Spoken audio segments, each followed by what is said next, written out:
Welcome to Under the Covers. I am your host, Siren, and tonight I am your guide through the depths of the darkness. Pour yourself a drink, do some gardening, and curl up under the covers as we surrender into the abyss. For my 12th birthday, my dad surprised me with 2 real-life mermaids. I'm currently completely at a loss what to do. I, 21 female, have just escaped my parents after finding something horrifying in my dad's beach house. I've always loved mermaids. Yes, I was one of those kids obsessed with everything mermaid, whether that was TV shows, books, movies, any marine-related media, really, but mermaids especially. I loved everything about the sea, about water, until I almost drowned on my 5th birthday. So, with a newfound fear of even dipping my toes into the shallows, I became fascinated with fake water instead. Mom called it a mental illness. I can see where she was coming from, considering I asked for every pool or water-related game ever made, but I was just a kid. I preferred water to land, and even terrified of it, I still wanted to submerge myself in it, imagining a whole other world. I barely remember almost drowning, only the contorting fear twisting inside me and swallowing me up, the inability to speak, my voice cruelly torn away, my breath stolen as I sank further into the abyss, also known as the deep end of our neighbor's pool. Mom said I didn't realize that it was that deep since I was used to our own pool. There I was, sitting on the edge with my legs swinging and a plate of birthday cake in my hands when I had the bright idea to show the adults how cute I was. This is my mom's retelling, so it's probably exaggerated, but apparently I dropped headfirst into the pool, cake and all, and sank straight to the bottom. Dad dove in after me, pulling me back to the surface, dragging me from the shallows. But it was too late. I was screaming, hysterical, backing away from the pool like it was filled with lava. The crazy thing is, I remember this exact feeling. I remember staggering back, the ice-cold breeze tickling my cheeks, feeling wrong compared to the warmth of the water that was supposed to protect me. The ice-cold concrete of my neighbor's patio felt wrong. Land felt wrong. The water that had almost killed me felt right, and I could never understand why. Instead of caressing me, this cruel underwater world had dragged me down, down, down, squeezing my lungs and stealing my air, crushing instead of cradling me. I avoided water, and I didn't go near any pool after that, even ours, the very one I used to spend every spare hour splashing around in. When Mom tried to bathe me, I insisted on the water being ankle deep, but her using a cup to rinse my hair as I tilted my head back, squeezing my eyes shut. According to Mom, I would scream until my throat was raw if there was too much water. Even washing my hands, brushing my teeth, I remember timing the flow just right so I could stick my toothbrush or soapy hands under, count 3 elephants, and then dive out of the bathroom. I flooded the floors on multiple occasions when I forgot to turn off the faucet. But still, somehow, I was fascinated with water itself. I loved how it was still, how it ran and trickled and filled my cupped hands. According to Mom, I told my therapist I wanted to be a fish. However, my therapist had a sort of resolution. She leaned forward and grabbed my hands, squeezing them tight. Okay, Sadie, well, if you're scared of real water, why don't you try fake water? Which I guess is how my mermaid obsession started. My therapist started me with kids' games about solving puzzles underwater, and immediately I was hooked. Through my fascination with digital water, I found mermaids, beautiful human-like fish people who could breathe underwater, living in vast, towering cities deep, deep under the sea. I watched every Little Mermaid, binging mermaid-themed movies and TV shows. By the age of 9, I was fully convinced I was actually a mermaid, and touching water would magically transform my legs into a tail. It didn't, obviously, so I did what any supposedly mentally ill 9-year-old would do. I swallowed 2 teaspoons of salt mixed with tears of terror before sticking my head underwater for 10 seconds. Again, nothing happened. But I was starting to slowly overcome my fear of being submerged in water, so I lowered myself onto the stairs in the shallow end of our pool and forced myself to get used to it. I was still acclimating when my brother shoved my head under, quickly reminding me of that sensation, the squeezing of my chest, the inability to breathe, choking on bubbles exploding around me. After that, Dad insisted on teaching me how to swim. Like me, he'd always been fascinated with water, so he refused to have a child who couldn't swim. Before my older brother and I were even born, he enrolled us in lessons. Harvey was 5 years older than me, so he could already swim. Dad wanted to take me to the sea, though I was more comfortable in the pool. However, my swimming classes were short-lived. I barely learned how to keep my head afloat. When Dad left in the middle of the night and never came back. But neither did my brother. I woke up around midnight to Mom hysterically crying. I discovered the next morning that Dad had taken my brother, who could driving without proper equipment, and Harvey was in the emergency room. Initially, I was told my brother was very sick, which obviously I believed. I was playing Sonic with my brother only yesterday. In my head, he was just sick in the hospital. I spent the day expecting him to drag himself into my bedroom at any time, knock something over, call me a name, run away, but the house was empty. Mom didn't come out of her room, not even to take me in school. Instead, I watched Cartoon Network all day. I poked my head in my brother's room, and it was a noticeable mess, clothes strewn everywhere, and a half-packed suitcase.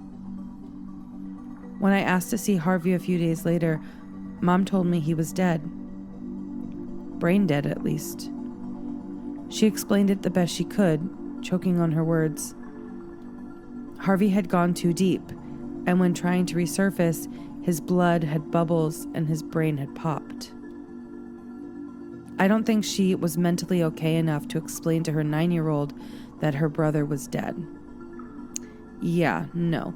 Considering she used our soda stream and a grape to demonstrate the accident with a hysterical smile on her mouth, almost like she thought it was funny. But I didn't find it funny. Watching the bubbles in the water and my mother pop a grape between her index finger and her thumb with a huge grin on her face was actually fucking traumatizing. I know people grieve in their own way. Even as a kid, though, I was confused when my brother didn't get a funeral. Dad did come back, but only to try and justify his trip with Harvey. He said it was a once-in-a-lifetime opportunity and that he was just doing what was best for his kids. I already despised him for taking my brother away, but the way he talked about him insisting that Harvey loves the water made me want to scream. He was wrong. While I was obsessed with water, my brother had steered away from it, especially the sea. Mom called him a psycho and threw him out. Dad moved to the other side of town, and it was just Mom and me once again. For a long time, I hated my father. I ignored his letters, calls, texts, and the mermaid figurines he sent me for my birthday. I didn't understand grieving, and worse, post-grieving. Did such a thing exist? I understood that I was sad, and sometimes I was happy, before feeling guilty for catching myself smiling. I missed him, so I got a diary, and I wrote to my brother, telling him everything and nothing, sometimes just what I did that day, or telling him how Mom was. I started attending group therapy. One girl said she forgave her father for killing her mother in a car crash, but her words became entangled in my mind, frustrating me, bleeding into confusion and anger I couldn't control. How could she forgive something like that? I asked her after, and she shrugged and said it wasn't his fault. But it was my dad's fault, I told her, leaning forward in my chair. He killed my brother. The girl, Mia, I think her name was, I could never read her name tag. It was either Mia or Mira. She folded her arms, shooting me a glare. Well, maybe you should forgive him. When I asked Mom in the car on the way home, she said the exact same thing. It was an accident, Sadie, Mom said. Your father took your brother diving, and he wasn't ready. She averted her gaze, her hands tightening around the wheel. Harvey asked him to take him during a storm. Something ice-cold trickled down my spine. But you said... She said Harvey didn't want to go diving. There wasn't a storm that night, I would have heard. She said my brother hated the ocean, and he wanted no part of it. Mom's eyes darkened, and she opened her mouth like she was going to speak before changing the subject, flicking on the radio. Do you want to get takeout tonight? I wanted to question her, but I didn't even know what to ask. But then I was questioning my own memories.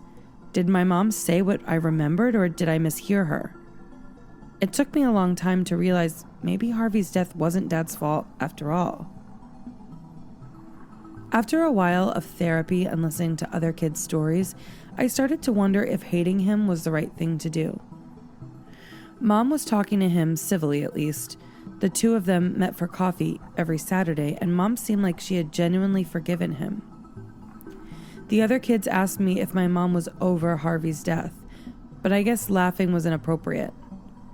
Grieving is an individual emotion, Mr. Prescott, our therapist, kept saying when I was on my knees giggling onto the prickly carpet.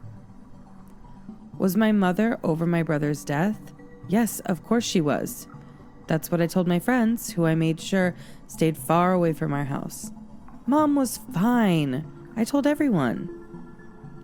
She was completely fine, and definitely not slowly losing her mind, insisting on buying a giant aquarium for her room, and named her new pet flounder fish Harvey.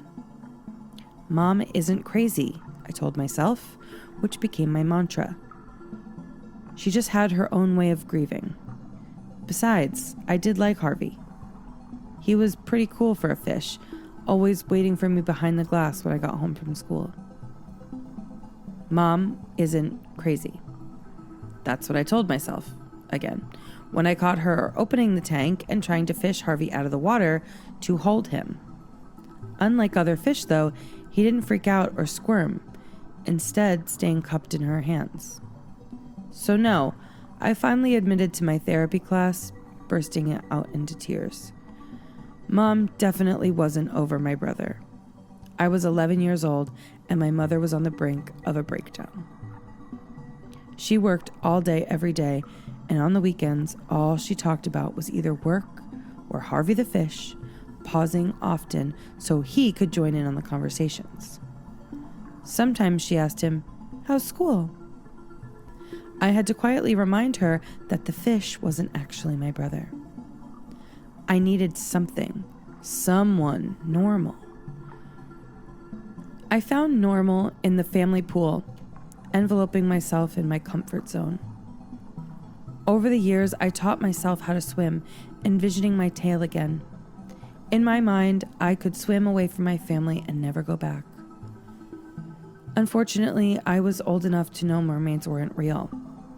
The only connection I did have with the ocean was Harvey. Dad called every day inviting me to visit. I always declined. I wasn't interested in his shiny new life. Dad was an architect and had designed his own house by the sea. I ignored him until my 12th birthday when he sent a text which said, "Happy birthday, pumpkin. I have a surprise for you, but you're going to have to come out and see it yourself. The door is always open, Sadie. You're going to love them." I wasn't exactly ecstatic. Dad's new girlfriend, who was half his age, smelled like red tide when she came to visit, and I wasn't looking forward to the awkward conversation I would be having with my father. If I'm honest, though, part of me was intrigued by the photos that Mom showed me. So, ignoring my therapist, who said, just give it a little more time, I rode my bike to his beach house after school. Dad's place teetered on the sea, designed to blend in with the ocean itself. On the edge of a cliff with grandiose pillars, which were way too much, lay my father's house, cut off from the rest of the town and definitely showing off his wealth. I wasn't expecting it to be so modern. French doors leading me inside sported betta fish carvings, an axolotl in a 50-gallon tank greeting me with its trademark smile. I was hesitant at first. If I fully walked inside, I wouldn't be able to leave without having a painful conversation with my father. But running away seemed childish, even for a soon-to-be 12-year-old. I admit, I was impressed. If these were the lengths he'd gone to get my attention, well, he had me hook, line, and sinker. Dad had designed his house to resemble an aquarium. The hallway was illuminated with soft blue light, every wall a different tank filled with a variety of fish. It was almost like being in real-life Animal Crossing. Farther down, glass floors mimicked the deep ocean filled with tiny flounder fish swimming below. I've always been afraid of heights, so stepping on flooring resembling the deep ocean twisted my gut and yet filled me with exhilaration, like stepping across an underwater world. It was both beautiful and way over the top. But that was Dad's MO. We always had to have the best pool when I was a kid. Sadie, Dad's voice startled me when I was staring, transfixed by everything around me. I didn't know what to look at first. Everything was water-themed. Even the stairs. It was pretty, sure, but it didn't look lived in. The walls were filled with fish, a beautiful display of marine life showcased on every corner. I found myself pressed up against schools of Nemo fish spiraling in scarlet streams, stealing my breath away. Beautiful. But there was nothing that made this house a home. Stained coffee cups, magazines strewn on the floor. That was Mom's house. Dad's house was more like a museum. I was intrigued by the kitchen lit up in bioluminescent glow, slowly inching towards it when Dad's voice came again, this time from underneath me. "I'm in the basement, sweetie." I had half a mind to run. It hit me that I didn't want to see my father, I just wanted to see my surprise. The teenage brain is selfish, but I had my reasons.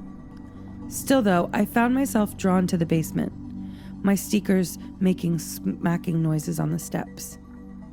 Unlike upstairs, the lower levels of Dad's house were yet to be renovated. Thinking of the Death Star, there was no stair rail. My hands grazed cold brick walls before darkness became ocean blue, like walking on the sea floor. The low hum of filtration system cut through the silence, my steps quickening. The basement was not what I was expecting, a simple room with one singular tank. The stink of seawater and bleach drowned my nose and throat, both clinical and otherworldly, forcing my legs further. Dad stood in front, grinning beneath a banner saying, "Happy 12th birthday." I was already taking steps forward, my body in control of my mind. The tank was darker than the others, green, tiny lights on the bottom illuminating clear water. I could barely register Dad's words, my gaze glued to the glass. His voice sounded like ocean waves crashing against the shore, wading in and out of my ears. "I asked my friends for a favor," he said. "They specialize in marine research and, well, during their last expedition, they found something incredible, Sadie." Dad's grin was contagious, and in 3 strides I was pressing my face against the glass. I don't know what I was expecting. Was it a new species of fish? "They're shy," Dad hummed. "Just stay there, and they'll come over to you." I found my voice strangled in my throat, my skin prickling with goosebumps. They? Something warm expanded in my chest when a face appeared behind the glass. A beautiful girl with long, dark hair around her, tiny points on her ears, and strange, rugged skin. But it wasn't her face I was mesmerized by. Yes, she was hypnotizing. Every part of her seemed to glow. wide green eyes and a glittering smile. I staggered back, a cry clawing at my throat, when I realized she didn't have legs. Instead, a long blue tail was molded to her torso, each scale intricate and sparkling. The skin below her breast was rugged, slits carved into her flesh. Gills. This couldn't be happening, I thought dizzily. I was staring at a real-life mermaid. She was so pretty, graceful, gently tapping on the glass, playing an invisible piano with her fingers. I was joining in, laughing, when the mermaid pressed her fingertips against mine, when movement came behind her, a shadow looming into view. It was a boy this time, dark brown hair billowing around him, adorned with seaweed, a green tail in place of legs. There was a noticeable scar on his throat. It made me wonder if a fish had attacked him. The merman was different. Unlike his female companion, he wasn't smiling, instead folding his arms and refusing to meet my gaze. When he accidentally made eye contact, he turned and flicked his tail in my face, hiding behind the girl. Dad laughed. The male is quite standoffish. Don't worry, he's like that with everybody. He wasn't easy to catch. I could barely speak, staring at the girl who waved, her smile broadening. Uh-huh, I managed to choke out. I didn't notice my father wrapping his arms around me. His touch felt foreign and wrong, but also comforting. I hadn't hugged him in so long. I found myself missing him and the conversation I wanted to have, all of those poisonous words in my throat contorted into childish squeals of joy. "They're yours, Sadie," Daddy murmured into my hair. "I have a deal where I can keep them here for observation, but they're officially yours." "Mermaids," I said. Dad nodded. "Well, the scientific name for them is HAB, or human-like aquatic beings, but yes," he chuckled, "they are mermaids." Dad paused, striding over to the tank. I noticed the male mermaid flinch, almost immediately swimming over to the glass, tapping his fingers against the pane. I joined him, raising my fingers while watching his big, dark brown curls fly around him, bubbles escaping his mouth, when he parted his lips in what I think was a greeting. The points in his ears reminded me of Faye, and I couldn't stop smiling. He looked so human, and yet these tiny details, like his ears and narrow features, told me he belonged in the ocean. I had dreamed of being able to breathe underwater, and this boy was doing just that, staring at me with coffee brown eyes. When his head inclined slowly, I couldn't resist a giggle. I figured I looked pretty alien to him. Dad nudged me playfully. "We haven't figured out their language yet. We know it's quite similar to whales or even dolphins. It's rare when they do speak, but it's beautiful, Sadie." Dad's eyes were wide.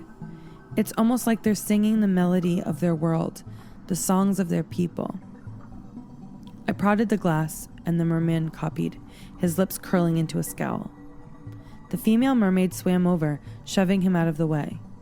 She seemed more excited, following my fingers excitedly. "What do you think you're going to call them?" Dad hummed. I turned to him. "They don't have names?" He shrugged, and then Dad's expression was my father again. His eyes growing sad, like he remembered why I was here, and just like me, Dad didn't want to talk about my brother. Turning his face to the mermaids, his smile faded. "They were originally named Specimen 1 and 2, but I don't think those names suit them." I met the girl's eyes, and, like a child, her smile broke out into a grin.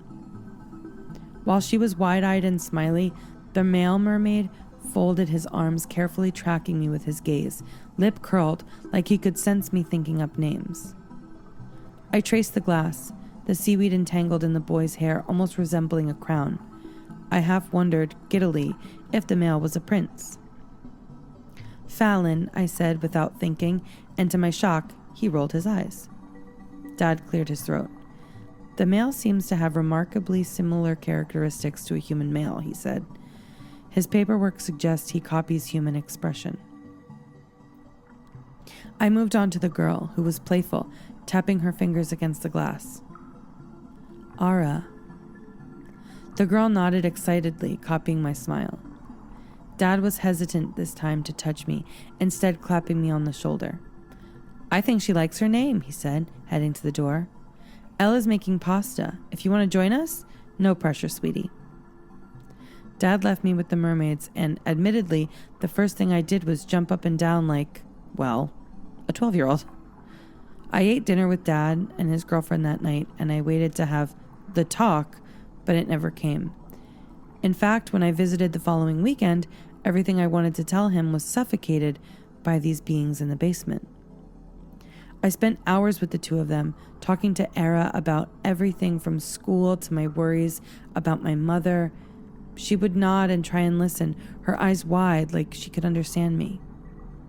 I figured that wasn't the case when I lied to her about an asteroid was going to destroy the planet, and she nodded excitedly, lips spreading into a grin. Sometimes she copied me. When I laughed, she did too, or she tried to. I don't think it was easy for her under the water. I started missing therapy sessions to spend time with the mermaids, but it was only Ara who engaged with me, always waiting for me when I arrived, sometimes asleep, curled up at the bottom of the tank. Fallon, meanwhile, completely ignored me, instead spending all of his time either scowling at me or closer to the surface. I caught him trying to swim up several times, only to dive back down, returning to the little spot to continue brooding. As I got older, I expected the mermaids to age too. But instead, they seemed to be physically frozen around what looked like the ages of early 20s, judging from their looks. I turned 13, and I spent every summer and weekend with them. Dad told me to entertain them, try and get them used to human activities. So I introduced them to my phone, pressing it to the glass.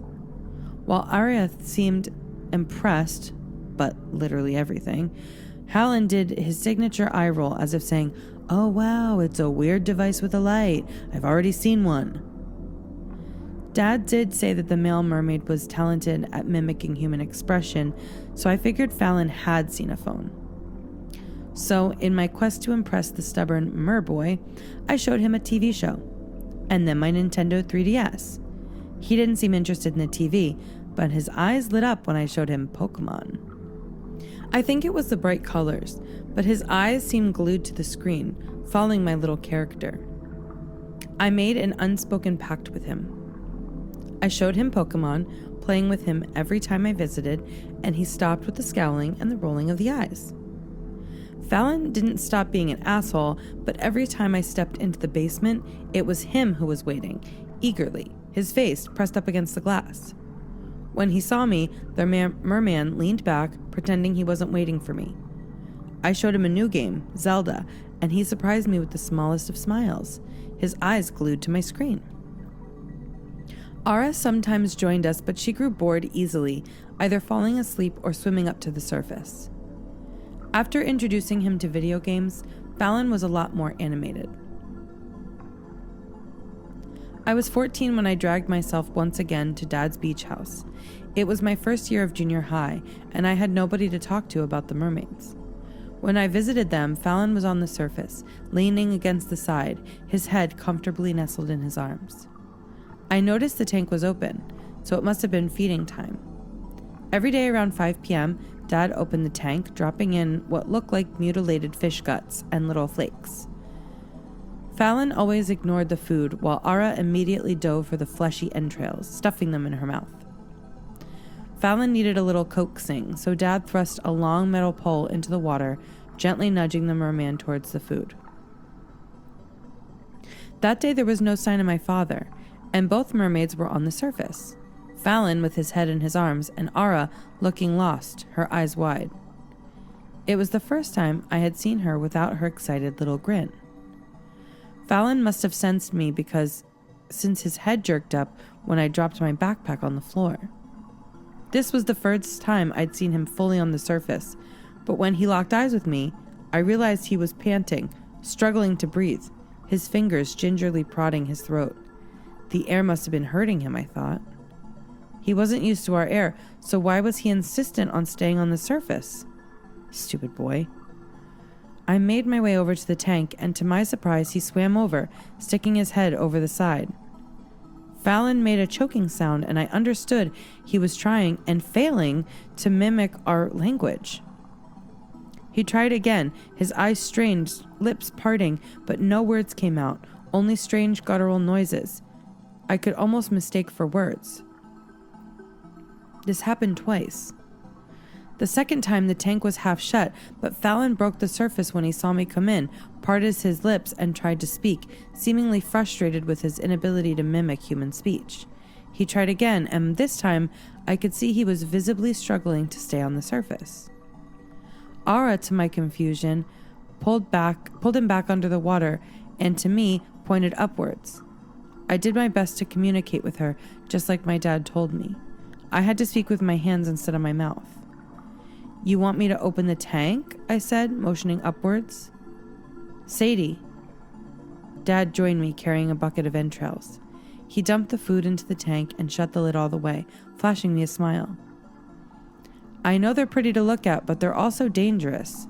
He nodded to Fallon, who ignored the food, instead pressed against the glass, glaring at my father. "These beings are carnivores, sweetie. I don't mean to scare you, but I don't think swimming with them would be a whole lot of fun." I found myself nodding, watching sharp red dilute the depths, Ara snatching up tangled fish intestine. I watched her eat it, sharp incisors biting through a cloud of red, obscuring my vision and spreading around her. The smile on her face no longer looked playful.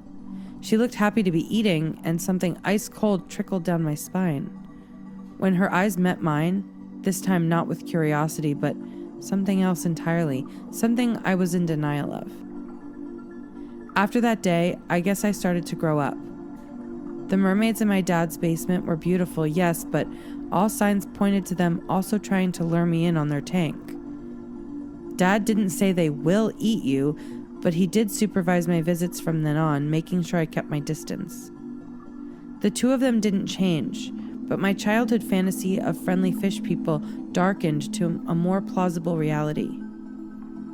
Fallon and Aria were not my friends, nor were they my presents. I was the naive prey who was almost fish food. I stopped visiting after Fallon started gesturing me inside their tank. I wanted nothing to do with them. Growing up, I saw them during holidays, but the basement was filling up with other things.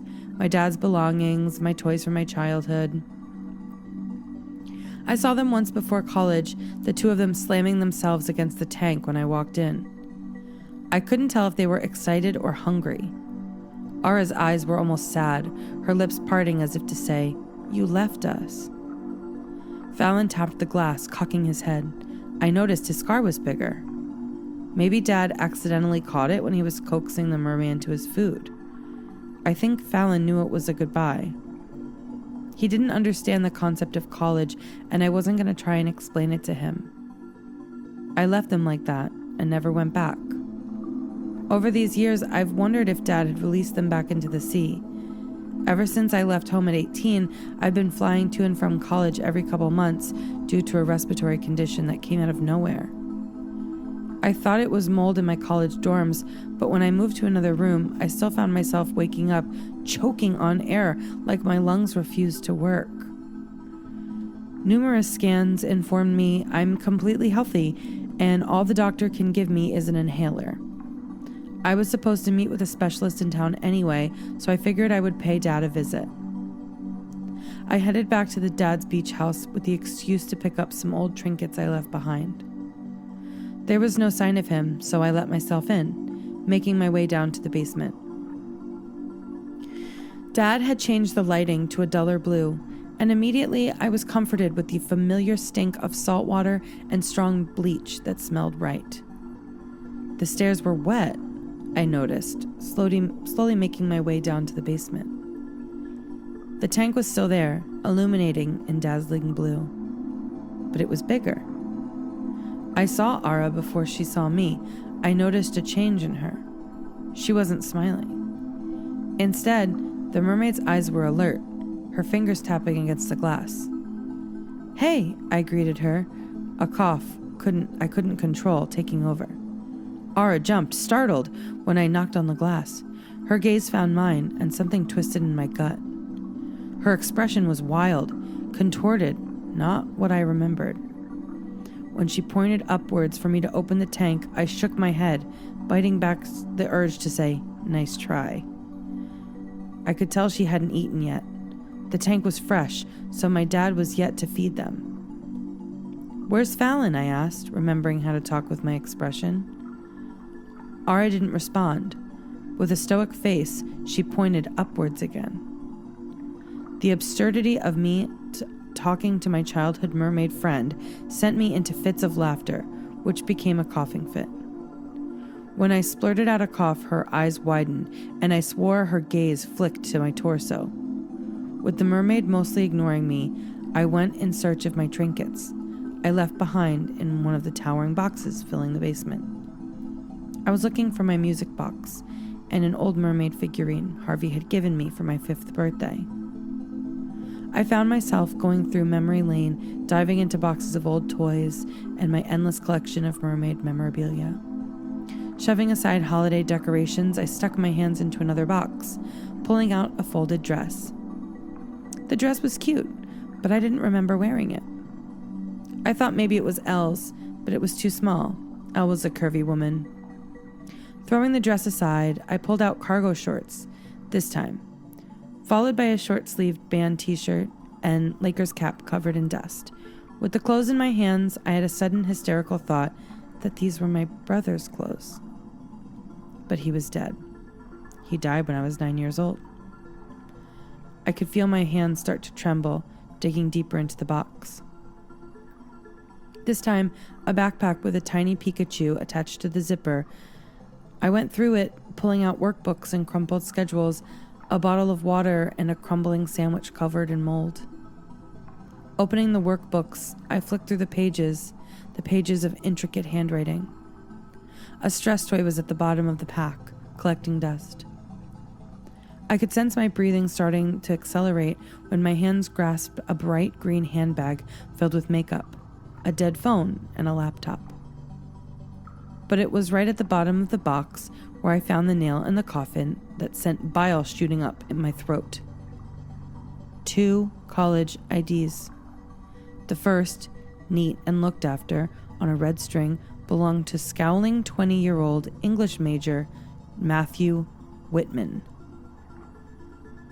The second ID tag, covered in scribbles and doodles, was 23-year-old Quinn Cartwright, a smiling brunette who, according to her tag, was a film student.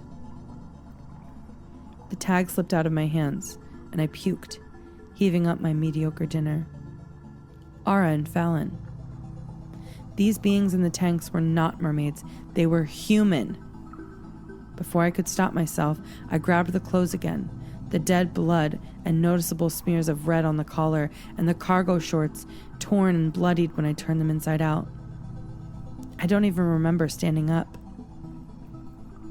With the ID tags in my hands, I stumbled over to the tank, pressing Ara's identity up against the glass.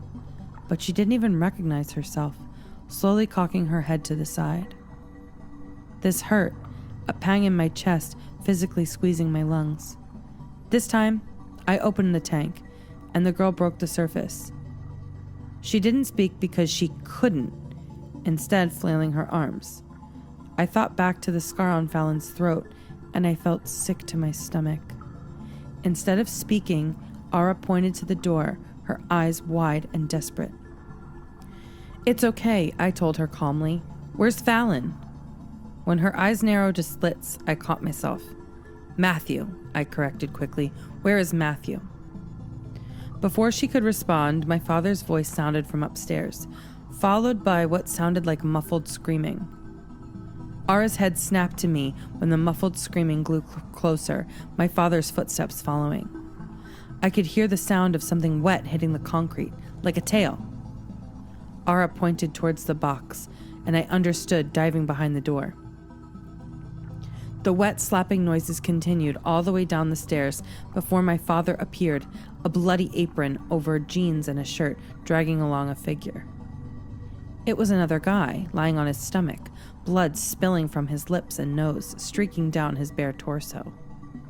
I had to slap my hand over my mouth. I could still see the guy's legs, or what used to be his legs, twisted into something resembling a tail. His ears still looked human. The sharp points almost looked man-made. Dad dragged the boy across the floor, panting. "It's okay," he told the boy, who was half human. The guy was struggling to breathe like a fish out of water. "Once your lungs have gotten used to the water, you'll adapt." When he yanked the boy by his grotesque legs, slowly morphing into a tail, the boy coughed up something that dripped down his chin. His eyes were wide and unseeing, his arms dead weight by his side. Dad carried the boy, bridal style, up to the ladder to the surface. I thought he was going to throw him in, but instead, my father pulled out a knife. "It's okay," he kept telling the guy in sharp breaths. "I know it hurts, but you won't be able to adapt if I don't do this." I could see Ara watching, her hand over her mouth, as my father dragged the blade across the boy's throat, slicing it open and dumping him into the water. The boy sank, his body bent into an arch, red blood blooming around him. He was dead. His tail was limp, his arms dragging him down. Ara caught the boy, cradling him in her arms. Dad watched, a smile pricking on his lips. The merman jolted in Ara's arms, his eyes shooting open, and when he breathed by habit, clutching his chest, a stream of bubbles flying from his mouth. When the nameless boy caught a hold of himself, he pounded his fist against the glass, lips parting into a silent cry. Dad ignored him, dumping fish guts into the water and forcing him to eat them. It struck me why Fallon and Ara were only alert when they didn't eat. My father was drugging their food, keeping them docile. He had cut their voices directly from their throat, carved into their bodies, cruelly molding them into my stupid fucking childhood fantasy. When my dad left them, Ara tried to tell me to stay, to help her calm down, and the new merman who kept pounding his fists on the glass. But I think a part of her wanted me to hunt down her companion. I knew from the panicked glances she kept sending me that she was worried for him. Dad said his office was out of bounds when I was a kid, and I never thought much of that. When I pushed through the door, which was surprisingly unlocked, I realized why. All around me, bathed in clinical white light, were towering tanks filled with both human and fish parts, floating torsos, severed heads, victims no longer with identities. Dad was studying how to combine the two. His notes were strewn everywhere, screwed up and thrown in an overflowing trash can and stuck to the wall. I found Fallon pinned to a surgical table, a tube stuck down his throat. The human boy cruelly twisted into something inhuman, and yet my father was sadistic enough to continue the facade, leaving the seaweed entwined in his curls like he was a circus act. There was a sensor above him, every movement he made setting off a sprinkler, soaking him. It was then he didn't move, which glued me to the spot. His tail was dried up. I panicked, reaching to wave my arm in front of the sensor. Instead, however, to my shock, his tail started to change, contorting and morphing into something that resembled legs, but were more grotesque, cruelly stitched to his torso in a horrific attempt to change the mermaid back into a human boy. When the sensor activated, soaking him again, Fallon's body jerked and he choked up, splattering red all over the tube. His eyes flickered open, and he opened his mouth to speak, but his words were gibberish, his voice an incomprehensible hiss. I remembered how to move. Police. That was my first thought. I need to get the cops. I tried to leave, stumbling over the door, but something caught my eye. Another tank, and floating inside it, an all too familiar face.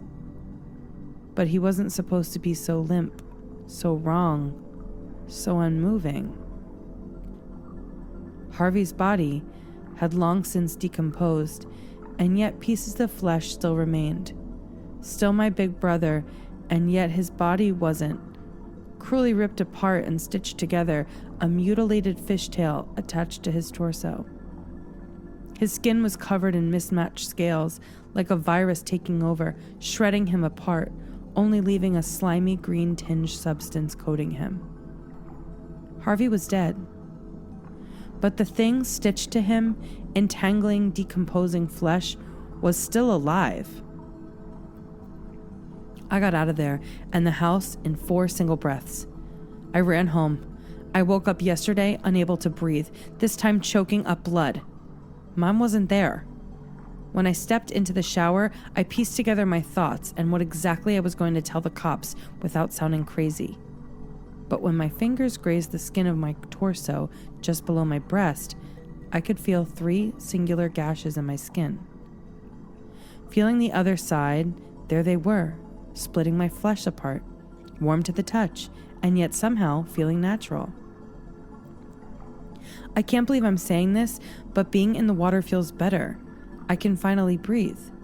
But I find myself stumbling when I'm trying to walk, and I'm terrified. I keep getting out of breath and my skin feels too dry, like it's sucked of moisture. I tried to get in the basement earlier and, unsurprisingly, it's locked. There's no sign of Mom or Dad. The only thing now I have is Mom's stupid pet fish. I feel like I'm suffocating on air. You have to help me. Please save the people trapped in my father's basement.